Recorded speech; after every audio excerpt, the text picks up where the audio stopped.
হুজুর যেই মায়ের আমি মারছি এই মা দরজাটা খুইলা মাজায় হাত দিয়াই কান্দার ডাক দিক, ওই খাইছতনি ঠিক মতো? মা বাপ যদি অন্তরে কষ্ট পায় তাদের এই দুঃখ যন্ত্রণাও কিন্তু আল্লাহ টের পাইয়া যায়। এজন্য আমরা সন্তানদের অনেক সময় সংসারে উন্নতি হয় না। বলো তো যুবক বন্ধু, মায়ের দোয়ার বরকত আছে না নাই? আবার মায়ের মনে কষ্ট দিলে মায়ের বদদোয়া লাগে কি লাগে না? আমি সংক্ষেপে 2-4-5 মিনিটে বলি, জীবনের বাস্তব ঘটনা বলছি, যেইটা আপনারা অনেক সময় মোবাইলের মাধ্যমে শুনিয়া থাকতে পারেন, যেই ওয়াজ শুনে অনেক যুবক পিতামাতার ভক্ত হয়ে গেছি। আমি আমার জীবনের বাস্তবতার নিরিখ থেকে কথাগুলি অভিজ্ঞতার আলোক থেকে বলছি। ওবাজান, এখানে জামালপুর জেলার, ময়মনসিংহ জেলার, শেরপুর জেলার লোকজন যারা আছেন তারাও অনেকেই ঘটনাটা জানেন। ভাই গো, মায়ের বদদোয়াও যে কাজে লেগে যায়, মায়ের বদদোয়াও যে সন্তানের জন্য বিপদের কারণ হইয়া যায়। একটু বাজান গভীর মনোযোগী হয়ে শুনবেন। আজ থেকে বহু বছরের আগের ঘটনা। তৎকালীন সময় উত্তরাঞ্চলে বেশি বেশি প্রোগ্রাম আমার হইতো। জামালপুর জেলা, নেত্রকোনা জেলা, আমার বন্ধুগণ শেরপুর জেলা, ময়মনসিংহ জেলা, উত্তরবঙ্গের রংপুর বিভাগ, রাজশাহী বিভাগ বেশি বেশি যাওয়া লাগতো। কিন্তু এখন ক্যাপিটাল সিটি ঢাকা রাজধানীমুখী হওয়ার কারণে আমার বন্ধুগণ ঢাকা জেলায় কভার করতে পারি না, এই জন্য আর উত্তরাঞ্চলে যাওয়া হয় না। বাজানো প্রাথমিক অবস্থার কথা বলছি। এ বন্ধু, তৎকালীন সময় নিজস্ব বাহন কোনো ছিল না। আমার ভাইরা পরের গাড়িতে যাওয়া লাগতো। কখনো মাইক্রো ভাড়া নিতাম, কখনো ট্যাক্সি ভাড়া নিতাম, আবার কখনো বাজান গেটলক গাড়িতে, সিটিং গেটলক গাড়িতে টিকিটের মাধ্যমে যখন আমার ভাইরা উঠে যাইতাম। এমন একদিন আমার বন্ধুরে মহাখালী বাস কাউন্টার থেকে টিকিট কাউন্টার থেকে টিকিট কাটিও যখন আমি বাসে উঠবো, যাবো আমি ময়মনসিংহ জেলা, আমার বন্ধুরি ওই গাড়িটা চলে যাবে জামালপুর শেরপুর জেলা, কিন্তু ময়মনসিংহ জেলা হয়ে যাবে। বাজানো একের অধিক ঘন ঘন যাওয়ার কারণে, বেশি বেশি সফর করার কারণে অনেক টিকিট মাস্টার অনেকের সাথে মুখ পরিচয় হয়ে গেছে। অবাজান, যখন আমি টিকিট কাটলাম পাবলিকের সাথে সিরিয়াল ধরে, শীত মৌসুমে যখন আমার ভাইরা কান বান্দা মুখ বান্দা, শুধুমাত্র চোখ খোলা, প্রচন্ড ঠান্ডা পরিবেশের মাস, আমার বন্ধুরে যখন টিকিটটা নিয়ে বাসে উঠবো, ভালো করে খেয়াল করে দেখলাম, নজর করে দেখতে পাইলাম, যেই ড্রাইভারটা এতদিন সুস্থ ছিল, গত মৌসুমেও যার ঠ্যাং ভালো দেখে গেছি, যার পাউটা ভালো দেখে গেছি, এখন নজর করে দেখি ওই ড্রাইভারটা আর স্টিয়ারিং এর সামনে নাই। এই ড্রাইভারটার 2টা পায়ের, একটা পাওয়ের 3 ভাগের 4 ভাগের 3 ভাগই নেই, পাউটা কাটা, ভাঙ্গা পাও, কাটা পাও নিয়া ওবাজান লুলার মতন, প্রতিবন্ধীর মতন হইয়া আমার ভাইরা বগালির নিচে ঠেকনা দিয়া লাঠির উপরে দাঁড়াইয়া যখন টিকিট চেক করতেছে, আমার সিরিয়াল যখন চলে আসলো, লোকটাকে আমি চিনতে পারিয়া সালাম দিলাম, ডাক দিয়ে বললাম, ভাই কেমন আছেন? লোকটা আমাকে দেখেও চিনে ফেলছে। ডাক দিয়ে কয়, হুজুর আপনার ওয়াজ আমি অনেক শুনি, হুজুর আপনার ওয়াজের ক্যাসেট আমার বাড়িতে আছে, ইভেন এই গাড়ি তো বাসের মধ্যে অনেক সময় এই সিডি ক্যাসেট ওয়াজ ব্যবহার করি। হুজুর আপনি কেমন আছেন? আমি ডাক দিয়ে বললাম, ভাইজান আল্লাহর কসম করে বলি, বাস্তব ঘটনা বলছি বন্ধু, মায়ের অন্তরে কষ্ট দিলেও যে আল্লাহ নারাজ থাকে, মায়ের বদদোয়াও যে লেগে যায়। বাজানদার দিল ভালো, এই গভীর রজনীতে তারা না কেঁদে থাকতে পারবেন না। আমার ভাইরা কেউ কারো দিকে তাকাইবেন না, নিজের নিয়ে নিজে চিন্তা করবেন। জানা নাই কার মা দুনিয়ায় নাই, কার বাবা দুনিয়া নাই। আরে বন্ধু, এই লোকটাকে যখন আমি ডাক দিয়ে বললাম, ভাই যান আমি গত সিজনেও আপনার পাটা ভালো দেখে গেলাম, এবার দেখি পাও কাটা, এটা কেমন করে হলো? দুর্ঘটনা কবে ঘটলো? লোকটাকে জিজ্ঞাসা করার মাত্রই লোকটা কান্দে। আর ডাক দিয়ে বলে, হুজুর এই পায়ের কথা জিজ্ঞেস করতেছেন? হুজুর এটা আমার মায়ের সাথে বেয়াদবি করার ফল, আমার মায়ের সাথে বেয়াদবি করার ফল। ডাক দিয়ে বললাম, ভাইজান মায়ের সাথে বেয়াদবি করার ফল আমি বুঝলাম না। বলে, হুজুর আমি আপনার কাছে বলবো, বলার আগে আমি জানতে চাই আমার আল্লাহ আমার এই গুনাহ থেকে মাফ দিবনি, এই পাপ থেকে আল্লাহ আমারে ক্ষমা করবেনি? আমি বললাম, ভাইজান বলেন না কেমনে দুর্ঘটনা ঘটলো? বলে, হুজুর চা খাওয়ার অভ্যাস আছে কিনা জানি না, চলেন না আপনাকে একটু আপ্যায়ন করাই, আর আমার জীবনের এই ঘটনাটা আপনাকে শোনাই। হুজুর আপনার ওয়াজ অনেক মানুষ শোনে, আমি এই নিয়তে বলবো গো হুজুর, দুনিয়ার কোনো যুবক যুবতী যেন, কোনো ছেলে মেয়ে যেন, সন্তানাদিগণ যেন মা বাবার সাথে পিতা মাতার সাথে খারাপ ব্যবহার না করে।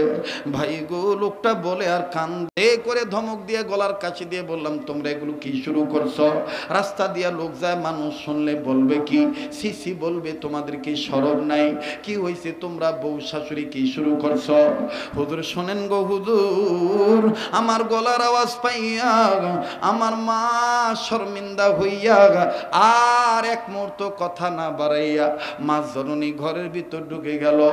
আমার মার পান খাওয়ার অভ্যাস ছিল, মায় ঘরের ভিতরে যাইয়া চোখের উপর খাটের উপর বসলো, অর্ধেক অঙ্গ অর্ধেক সাইড নিচের দিকে ঝুলাই দিল, ঠ্যাং দুটো নিচের দিকে ঝুলাইয়া, আর পিছনের দিকটা আমার মায় খাটের উপর বসিয়া পৃষ্ঠদেশ দরজার দিকে দিয়া আর নিজের সামন সাইড ঘরের বেড়ার দিকে দিয়া আমার মায় পান বানাইতেছিল।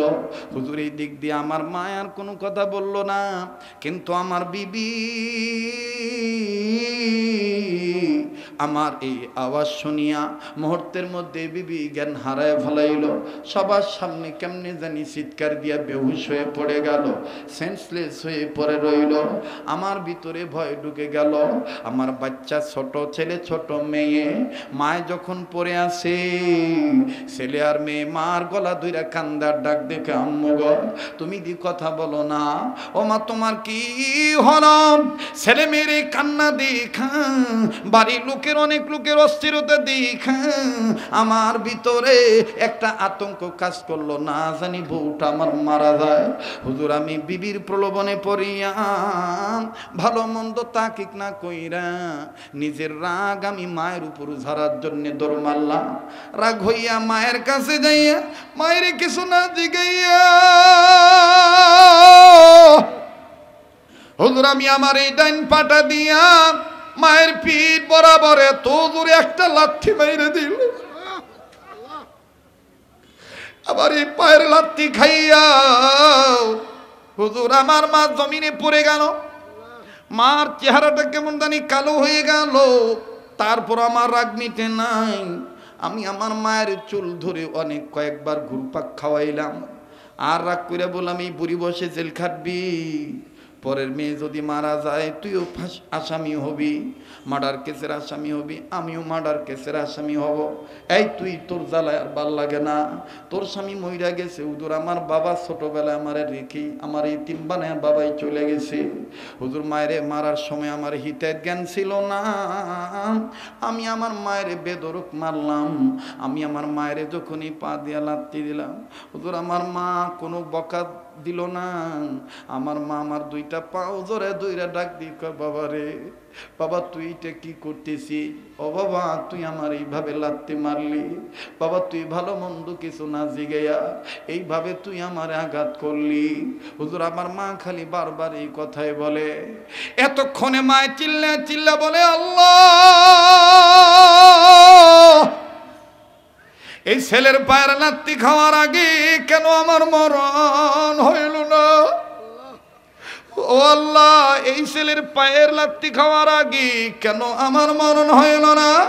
হুজুর আমার মায়ের চিল্লানি পাইয়া আমার ছোট্ট মেয়েটা দৌড়াইছে, যখন দেখে তার বুয়া কান্দে, আমার মেয়েটা তার দাদির গলা দইরা কান্দে আর দাদির চোখের পানি মুছে দিয়ে বলে, দাদু তুমি কান্দো না, আব্বাই বুঝে নাই। হুজুর আমার মেয়েটা আমার দিকে চোখ বড় করে আমার কিলগুশি মারতেছে আর বলে, তুমি কেমন ছেলে, নিজের মায়ের এইভাবে মারো? তুমি তো জানো না আব্বা, দোষ মায়ের, দোষ তোমার মায়ের না, দোষ আমার মায়ের। প্রায় সময় এরকম করে আমার আম্মু দাদুর সাথে ঝগড়া লাগায়, আমার দাদিকে অনেক বকা দেয়, আব্বু তুমি আমার দাদির এইভাবে মারলা কেন, শিগগিরই তুমি দাদুর কাছে মাপ চাও। হুজুর আমার মা তখন খালি বারবার একই কথা বলে, না দাদু ভাই তোমার আব্বুর মাপ চাওয়া লাগবে না। হুজুর আমার মায়ের তখন দেখতেছিলাম কোমরে হাত দিয়া, মনে হয় দম ছাড়তে নিতে কষ্ট হয়। মায় আমার চেহারাটা কালো করে চোখের পানি ছেড়ে দিয়া কান্দের বলে, দাদু তোমার আব্বারে নিয়ে যাও, তোমার মায়ের মাথায় পানি ঢালো, আমার কিচ্ছু হয় নাই, এটা আমার কপালে ছিল।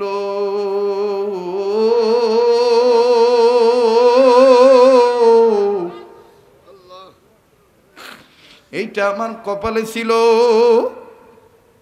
ও আল্লাহ, আমার স্বামীরে তুমি নিয়ে গেছো, আমারে কেন নিয়ে গেল রে? এই সন্তানের পায়ের লাথি খাওয়ার আগে কেন আমার মরণ হইল রে? আবার বাইরে আমি জানি না এই ময়দানে কার মা নাই, এই ময়দানে কার বাবা নাই, কার মা বাপ জানি কবর থেকে কান্দার ডাক দিয়ে বলে, ছেলে রে, মেয়ের এই গভীর রজনীতে আমাদের জন্য একটু দোয়া করলি না? মনে রাখবা ভাইয়া, যদি আজকে তুমি আমি বাপ মার জন্য কান্দি, তোমার আমার ছেলে মেয়েও তোমার আমার জন্য কাঁদবে। আজ যদি তুমি আমি বাপ মার জন্য দোয়া করিয়া যাই, তোমার আমার ছেলে মেয়েও তোমার আমার জন্য দোয়া করিয়া যাবে। আমি জানি না কোন ভাইটা মা হারাইছে, আমি জানি না কোন ভাইটা বাবা হারাইছে। বাইরে দুনিয়ায় যাদের বাপ মা নাই, তারাই জানে তাদের কত বড় নিয়ামত নাই। কার মা বাপ জানি অসুস্থ হয়ে বিছানায় পড়িয়া রইছে। ও মায়ের পাগলেরা, বাবার পাগলেরা, আমার নাকটার মধ্যে আল্লাহওয়ালাদের গ্রান পাইতেছি। এই সময় হাইকোর্টের দরজা বন্ধ, বড় বড় মার্কের বন্ধ, আমার মাওলার মাগফিরাতের কোঠের দরজা খোলা। আমার বাইরে নজরুল ইসলাম কাসিমি হুজুর বলিয়া গেছে, আসেন না অতীত গুনাহ থেকে তওবা করি, খালিদ দিলে পাক্কা তওবা করি। আমার বন্ধুগণকে এরকম অপরাধী কার জীবনে কি গুনাহ আছে আমার জানা নেই। ওই মাওলার কাছে গুনাহ মাপ পাওয়ার জন্য এই আজিজ তালাবাদের সাথে তাল মিলিয়া এদের সাথে বলেন না, ডাক দেন না, বলেন না আল্লাহ।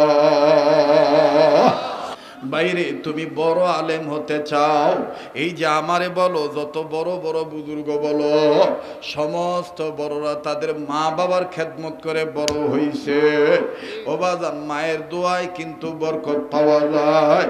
এই লোকটা কান্দার ডাক দিয়ে বলে, হুজুর আমার মা আমারে আর আমার মেয়েটারে জোরপূর্বক ঘর থেকে বাইর করে দিল, মায়ের দরজা লাগাই দিল, মায়ের মাটিতে গড়াগড়ি পারিয়া সারা দিন খালি ওই একই কথা বললো, আল্লাহ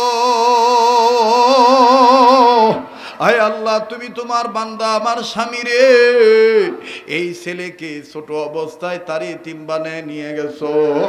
আল্লাহ, আমি এই হাত দিয়া মানুষের বাড়িতে, বাসা বাড়িতে কাজ করছি, জি চাকরানির কাজ করছি, মানুষের বাড়ির থালা বাটি মাজিয়া দিছি।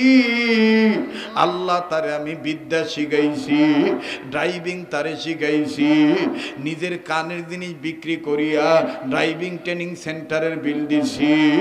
আয় আল্লাহ, আজকে আমার এই পোলা আমারে মারল,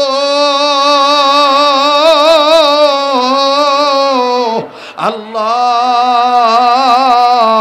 যুবক রে তুমি কোন মায়েরে বুড়ি কইয়া গালি দাও, যুবক তুমি কোন বাপের বুড়া কইয়া গালি দাও। এই মা বাপ যেদিন মরিয়া যাবে ওই দিন বুঝবা কত বড় নিয়ামত হারাইলা। এই ভদ্র মহিলার ছেলেটা ডাক দিয়ে বলে, হুজুর আমার মা খালি বারবার এই কথাই কয়, আর আমার মেয়েটা বারবার কয় আব্বু মার দোষ দাদির দোষ নাই। হুজুর যতই বলে ততই আমি দুর্বল হইয়া যাই। নিজে নিজেই বলতেছি এটা কি করলাম অন্যায়। হুজুর কিছুক্ষণ পরে আমার বিবির মাথায় পানি ঢালা হলো, আমার বিবির জ্ঞান ফিরে আসলো। বিবি আমার ভাত দিল কিন্তু ভাল লাগলো না, কিসের গোসল কিসের খানা আমার কিচ্ছুই ভালো লাগলো না। দিন পার হইয়া গেল, সন্ধ্যা যখন ঘনে আসলো হুজুর আমার বিবি আমারে ছাটা নিয়ে দিয়া বলে, মন খারাপ কইরেন না, মার অবস্থা ভালো না, মার কাছে এখন আর মাপ চাওয়ার দরকার নাই, মার মেজাজ ভালো না, আপনি যান ডিউটি করে আগামীকালকে সকালে আসেন, প্রয়োজন বোধে আমি আর আপনি দুইজন মিলিয়া মায়ের পাও ধরিয়া মাপ চাইয়া নিব। হুজুর ওইটাই ছিল আমার জীবনের চরম ভুল। আমি আমার বিবির কথা শুনিয়া যখন আমি ডিউটির জন্য বাইর হইয়া যাইতেছি, হুজুর আমার মায় বুঝতে পারছে আমি যাইতেছি। হুজুর যেই মায়েরা আমি মারছি এই মা দরজাটা খুইলা মাজায় হাত দিয়ে কান্দার ডাক দেখো, ওই খাইছতনি ঠিক মতো, রাইতে তো মনে ঘুমাছো নাই, দিনেও তো ঘুম হয় নাই, তুই কেমনে গাড়ি চালাইবি, সাবধানে যা।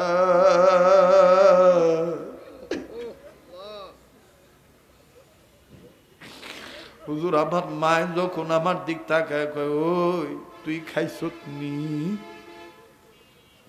হুজুর আমার ওই বাচ্চা মেয়েটা তখন আবার দৌড়ে এসে কয়, দেখছো? আরে কয় মা।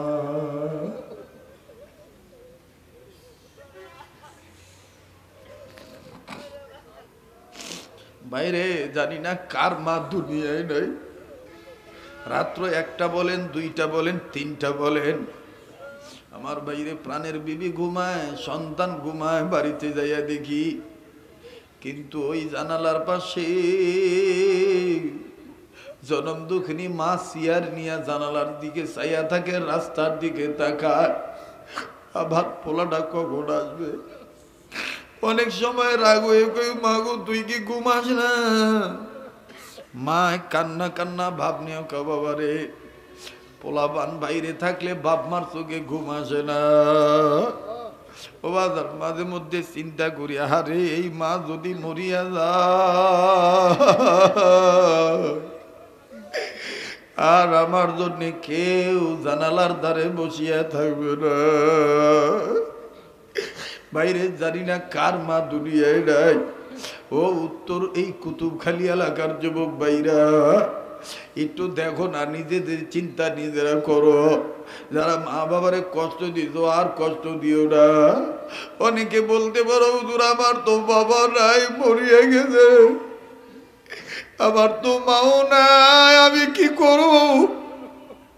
আমার বাইরে ওই মা বাবার কবর জিয়ারত করিও তুমি। আর নিজের জন্য যখন দোয়া করবা তখন আল্লাহর দেওয়া শিখে দোয়াটা বলবা, রব্বির হামহুমা কামা রব্বায়ানি। বাইরে প্লিজ কেউ কারো দিকে তাকাইয়েন না।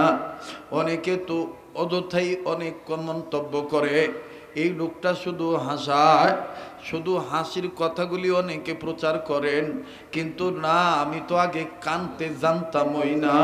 এই বুজুর্গদের সোহবতে থাইকেই তো কান্নাকাটি করা শিখছি। এই চোখের পানি যার যত পড়বে মাবুদের মেহেরবানি তার জন্য ততই হবে। বাবাজান কান্নাকাটির দ্বারা আল্লাহকে পাওয়া যায়, কান্নাকাটির দ্বারা গুনাহ মাফ হইয়া যায়, কান্নাকাটির দ্বারা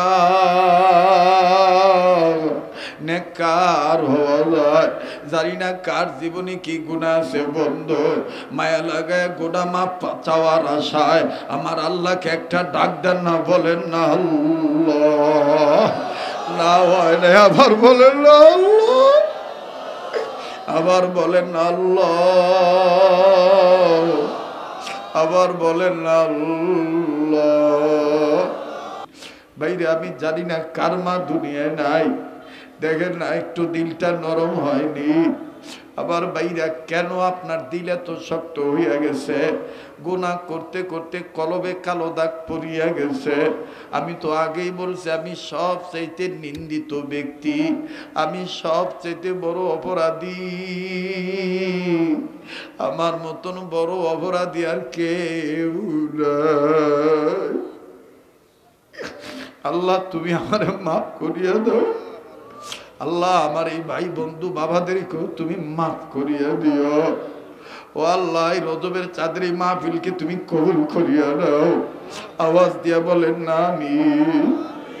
হুজুর আমার মেয়েটা যখন ডাক দিয়ে বলল আব্বু এইভাবে তুমি তোমার মায়েরে মারছিলাম, আর তোমার মা তুমি দেখাও নাই, তোমার মা জানতে পারছে তুমি বাইরে হওয়ার সময় বলতেছে খাওয়া দাওয়া কইরা যা, তোর মনে হয় রাত্র তো ঘুমায় নাই, যা সাবধানে গাড়ি চালায়। হুজুর আমার বউ আমারে ঠেলা দিল, আমার মনটা তখন চাইছিল আমি আইসা মায়ের দুইটা পাও ধরে দূরে কই মা আমারে মাফ করিয়া দিস মা, আমি বুঝি নাই হুজুর, কিন্তু পারি নাই বউর প্রলোভনে পড়িয়া। হুজুর আমি গাড়িতে উঠছি, স্টিয়ারিং ধরছি, ডিউটি শুরু হইয়া গেছে। হুজুর গো আল্লাহর মায়ের যে দুনিয়ার বার, যেই রাস্তা দিয়া বছরের পর বছর গাড়ি চালাইছি, বছরের পর বছর গাড়ি চালাইছি, ড্রাইভিং করছি, ওই রাস্তায় আমার মাধ্যমে কোনোদিন কোনো দুর্ঘটনা ঘটে নাই। কিন্তু হুজুর মায়ের মনের কষ্ট যে আল্লাহ রাগ হইয়া রয়েছি না আমার জানা আছিল না। হুজুর আমি গাড়িটা নিয়ে আগাইতেছি, হঠাৎ করে উত্তর পূর্ব কর্নার হইতে সামনাসামনি একটা কাভার্ড ভ্যান চলিয়ে আসলো। আসি আমার সামন দিক দিয়ে এমন ভাবে মুখোমুখি সংঘর্ষ লাগাই দিল। হুজুর দুই গাড়ির হেভি স্পিড থাকার কারণে চাপ লাগিয়া বহু মানুষ নিহত আহত হইল। কত মানুষ আমার সামনে জানালার গ্লাস খুলিয়া জানালা ভাঙ্গা কেউ পালাইতেছে, দৌড় মারতেছে, লাফায় লাফায় নামতেছে। হুজুর আমার হেল্পার কন্ট্রাক্টর তারাও নামিয়ে গেছে, আমিও দেখা দেখি নামবো হুজুর, কিন্তু হাজারো চেষ্টা করার পরও আমি নামতে পারতেছি না। কোন জায়গায় যেন আমার পাও আটকায় গেছে। হুজুর আমি ভালো করে তাকায় দেখি যেই পাউডা দিয়া মায়ের লাত্তি মারছিলাম, ওই পাটা আমার বাসের গাড়ির সিটের সাথে আটকায়া চাপ দেয়া লেগে রইছে। আর ভালো করে খেয়াল করিয়া দেখি গোস্তের এই পায়ের রানের সাদা হাড্ডি পর্যন্ত দেখা যায়, অধিকাংশ জায়গা গোস্ত থেতলে গেছে। হুজুর এইটা দেখার পর আমার আর পরের কোনো কথা মনে নাই, শুধুমাত্র হুজুর একজন আসিয়া বলে ড্রাইভার সাকিব পাউনিয়া টানাটানি কইরেন না, নিচে আপনার পা থেকে রক্তের বন্যা বয়ে যাইতেছে, মনে হয় পাওটা থেতলে গেছে। হুজুর আমি জ্ঞান হারায় ফেলাই। উপস্থিত লোকেরা আমাকে সদর হাসপাতালে ভর্তি করিয়া দেয়। সদর হাসপাতালে কাজ হয় নাই, এরপরে আমাকে ঢাকায় ট্রান্সফার করে। হুজুর ঢাকায় আসার পরে ডাক্তার যথেষ্ট চেষ্টা করছে পাওটা রাখার জন্যে, কিন্তু পারে নাই গো হুজুর, আমার এই পাওটা কাটিয়া ফেলাইছে, অপারেশন হইয়া গেছে। যখন পাওটা সুন্দর করে যেই মেডিসিন দেওয়া দরকার, যা যা দেওয়া দরকার দিয়ে দিছে, যখন আমাকে বেডে শোয়া দিছে, হুজুর আমি 2-3 দিন পরের কথা বলতেছি, হুজুর আমি চোখ মিলিয়া দেখি গো হুজুর, আমার ওই হাসপাতালের বেডে আমার এই কাটা পায়ের কাছে ওই বউরে দেখা যায় না, আমার ছেলেও নাই আমার মেয়েও না। নাই। আমার ওই বৃদ্ধা মাটা, বিধবা নারীটা, স্বামীহারা মহিলা মাথাটা বেডের দিকে নিচে কইরা দিয়া আমার এই কাটা পাওটা মন্থন করে দেয় আর বোবার মতন গুনগুনে কান্দার ডাক দিয়ে কয়, আল্লাহ আমার পোলায় বোঝে নাই, না বুঝে এইভাবে আমারে মারছে। আমি তো কই নাই যে তুমি ওরে ধরো, তুমি ওরে কষ্ট দাও। আল্লাহ আমার এই পোলায় যদি মইরা যায় আমারে কে আম্মু কইয়া ডাক দিবে।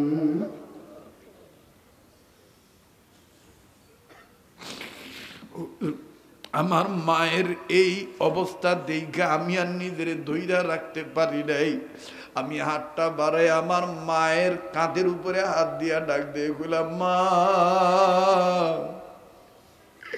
তুই আইসো, আমারে মাফ করে দিস মা, আমি বুঝি নাই। হুজুর আমার মা আমার কপাল একটা চুমা দিয়ে আমার বুকের সাথে লাগায়, গো বাবা রে আমার কাছে মাপ চাইতে হইব না, তুই যে আমারে মা কইয়া ডাক দিছ আমি সব ভুলিয়া গেছি বাবা। ও বাবা কোনো দিন আর এরকম পাগলামি করিস না বাবা। বাবা তুই মরিয়া গেলে কে আমারে মা কইয়া ডাক দিবে বাবা। হুজুর ওই দিন থেকে আজ পর্যন্ত আর মার সাথে বেয়াদবি করি না হুজুর। আমি নগদ শাস্তি পাইয়া গেছি। বাইরে ছাত্র ভাইরা মা বাবার সাথে জুলুম করবা না, যতটুকু দরকার ততটুকুই নিও। পারলে মা বাবার একটু উপকার কইরো, আল্লাহ তোমাদের এলেমে আমলে বরকত দিবে। কর্মজীবী ভাইরা আল্লাহ তোমাদের অল্প কামার মধ্যে বরকত দিয়ে দিবে। বাইরে যার মা নাই সে জানে তার কত বড় নিয়ামত নাই। মায়া লাগা একটা ডাক দেন না, বলেন না আল্লাহ। কার মা বাপ জানি কবর থেকে কান্দে আর ডাক দিয়ে বলে, বাবা রে মা রে মাহফিলে গেলি আমাকে লেগে কাঁদলি না, কবর আইসা খবর পাইলাম বাবা। ও বাবা ছেলে মেয়ে যদি মা বাবার জন্য কান্দে, মা বাবার রুহের মাগফিরাত কামনা করিয়া দোয়া করে, ছেলে মেয়ের দোয়ার উসিলা বাপ মাকে আল্লাহ মাফ করিয়া দেয়। ভাই আসেন না ওই বাপ মার কবর আযাব মাফ হওয়ার আশায় আল্লাহর শিখায় দেওয়া দোয়াটা পাঠ করি, রব্বির হামহুমা কামা রব্বায়ানি সগীরা। ভাই অবহেলা করবেন না এই পাগলকে। আমি আর কয়েকদিন বাংলাদেশে আছি, 1 মাস 2-3 দিন আছি বন্ধু। এরপরে আল্লাহ চায় তো ইনশাল্লাহ সোনার মদিনায় চলে যাব। গোটা রমজান মাস আমি মদিনায় থাকব, আপনাদের জন্য দোয়া করব, আপনাদের পক্ষ থেকে রাসূলুল্লাহ রওজা পাকে সালাম পৌঁছায়া দেব। আজকে আমি ওয়াদা নিতে চাই, আমার এই হাতের সাথে হাত উঠাইয়া, কাবা ধরা হাতের সাথে হাত উঠাইয়া, যেই হাত আকাবির আসলাফ বুজুর্গদের হাতের সাথে হাত লাগানো, এই হাতের সাথে হাত উঠাইয়া আপন আপন মুরব্বিদের নামে দোয়া করে যাবেন ইনশাআল্লাহ। কারা কারা তৈয়ার আছেন একটু হাত তুলে দেখান তো দেখি। নারায়ে তাকবীর। আল্লাহ তুমি হাতগুলো কবুল করো, জোরে বলেন আমিন। এরপরও যদি ভাই কেউ চলিয়া যাইতে চায় চলিয়া যাইতে দিবেন, আপনি বাধা দিবেন না বন্ধু। বারবার দিল সাক্ষী দিয়ে দোয়া আজকে কবুল হইয়া যাবে। কারণ এখানে আলেমরা কান্নাকাটি করছে, এখানে হাজী সাহেবরা কান্নাকাটি করছে, যুবক বন্ধুরা কান্নাকাটি করছে। আল্লাহ পাক কান্নাকাটি করনেওয়ালা বান্দা বান্দিদেরকে বেশি ভালোবাসে। আবার বন্ধুরে আসেন পূর্বের কথায় ফিরে যাই। ও বন্ধু যেইটা বলতেছিলাম, মায়ের দোয়াও কাজে লাগে, মায়ের বদদোয়াও কিন্তু কাজে লেগে যায়। কাজেই মা বাবাকে কষ্ট দিব না ইনশাআল্লাহ। যাদের মা বাপ বেঁচে আছে আর কোনোদিন মা বাবাকে কষ্ট দিব না। আল্লাহ তুমি সহিবুল দান করো আমাদেরকে, বলেন না আমিন।